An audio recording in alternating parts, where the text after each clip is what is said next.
1 Samuel chapter 14. Saul's selfish curse. One day Jonathan the son of Shua said to the young man carrying his armor, "Come, let's go across to the garrison of the Philistines on the other side." But he didn't tell his father. Shua was waiting at the far edge of Gibeah under the pomegranate tree in Migron. The force with him numbered about 600 men. Yeshua the son of Achitub, Ichavad's brother, the son of Pinchas the son of Eli, the Cohen of Adonai in Shiloh, was carrying a ritual vest.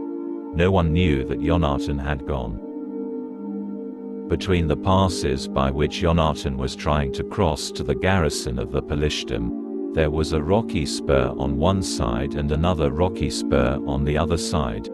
The name of the one was Botzitz, and of the other, Seneh. The one spur rose up on the north, in front of Michmas, and the other on the south, in front of Geba. Jonathan said to his armor-bearer, "Come on, let's go across to the garrison of these uncircumcised people. Maybe Adonai will do something for us, since Adonai can rescue with a few people as easily as with many."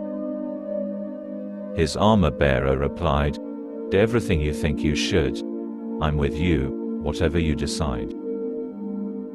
Jonathan said, "Here, we'll cross over to those men and let them know we're there.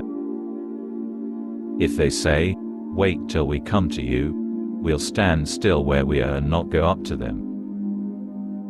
But if they say, 'Come up to us,' we'll go on up, and that will be the sign that Adonai has given us victory over them."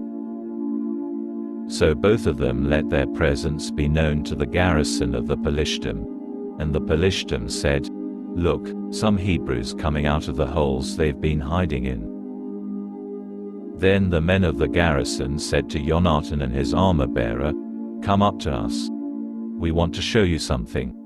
Jonathan told his armor-bearer, "Come on up after me, for Adonai has handed him over to Israel." Jonathan climbed up, using his hands as well as his feet, with his armor-bearer behind him. The Philistine fell before Jonathan, and his armor-bearer following him finished him off.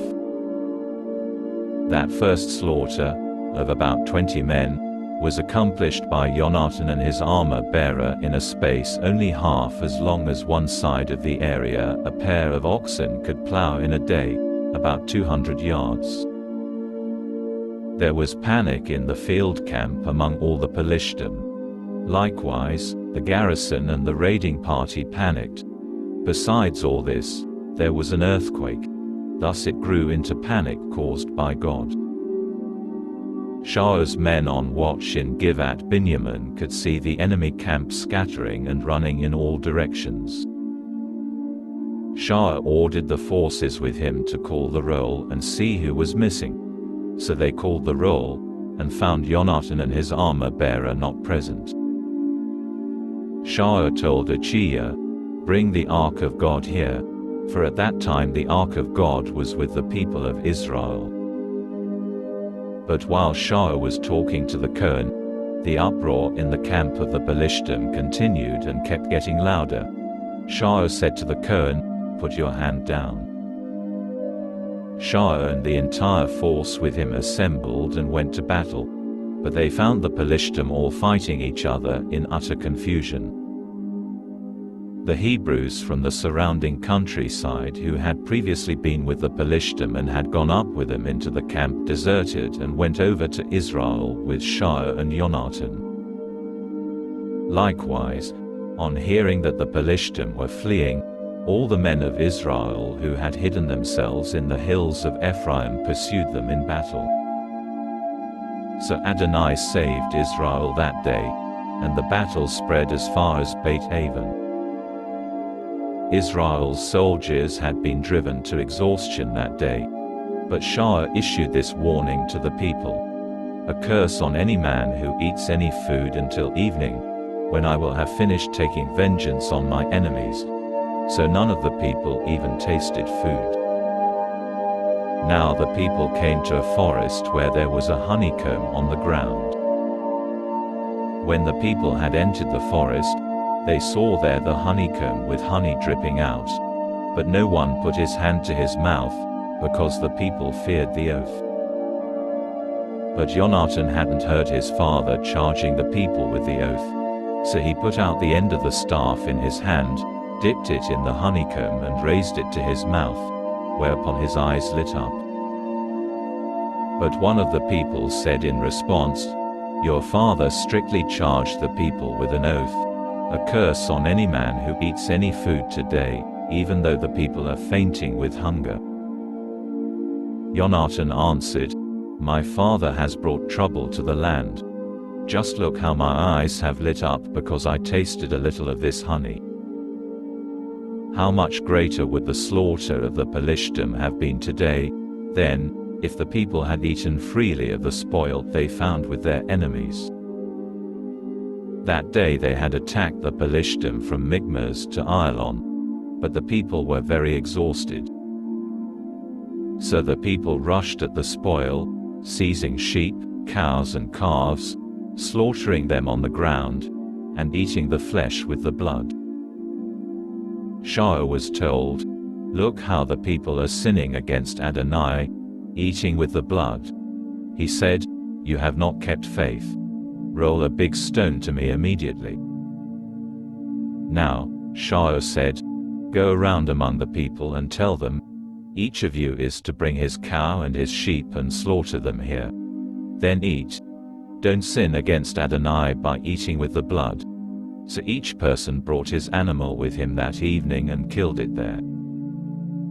Yeshua erected an altar to Adonai. It was the first altar that he erected to Adonai. Yeshua said, "Let's go after the Philistines by night. We'll plunder them until dawn. We won't leave one of them alive." They answered, "Do whatever seems good to you." But the Cohen said, "Let's approach God here." Yeshua consulted God. "Should I go down in pursuit of the Philistines? Will you hand them over to Israel?" But he didn't answer him that day. Yeshua said, "Come here, all you heads of the people. Think carefully, who has committed this sin today? For, as Adonai Israel's deliverer lives, even if it proves to be Jonathan my son, he must be put to death." But no one among all the people answered him. Then he said to all Israel, "You be on one side, and I and Jonathan my son will be on the other side." The people replied to Yeshua, "Do what seems good to you." Yeshua said to Adonai the God of Israel, "Who is right?" Jonathan and Yeshua were chosen by lot, and the people went free. Yeshua said, "Cast lots between me and Jonathan my son." Jonathan was chosen. Then Yeshua said to Jonathan, "Tell me what you did." Jonathan told him, "Yes, I tasted a little honey with the end of the staff in my hand. Here I am. I'm ready to die." Yeshua said, "May God do the same to me and more also if you are not put to death, Jonathan." But the people said to Yeshua, "Must Jonathan die, who has accomplished this great deliverance in Israel? Heaven forbid. As Adonai lives, not one hair of his head will fall to the ground, because he worked with God today." In this way the people rescued Jonathan, so that he didn't die. Then Yeshua stopped pursuing the Philistines, and the Philistines returned to their own territory. So Yeshua took over the rulership of Israel. He fought against all his enemies on every side. Against Moab, the people of Ammon, Edom, the kings of Zoba and the Philistines. No matter which way he turned, he defeated them. He demonstrated his strength by attacking Amalek, and he saved Israel from the power of those who were plundering them. The sons of Yeshua were Jonathan, Yishvi and Malki-Shua, while the names of his two daughters were these: the name of the older, Merav, and of the younger, Michal. Yeshua's wife was named Achinoam, the daughter of Achimaatz. The commander of his army was named Avner the son of Enna, Shua's uncle. Kish was the father of Shua, and Enna the father of Avner was the son of Aviel. As long as Shua lived, there was bitter war against the Philistines. Whenever Shua saw any strong or courageous man, he recruited him into his service.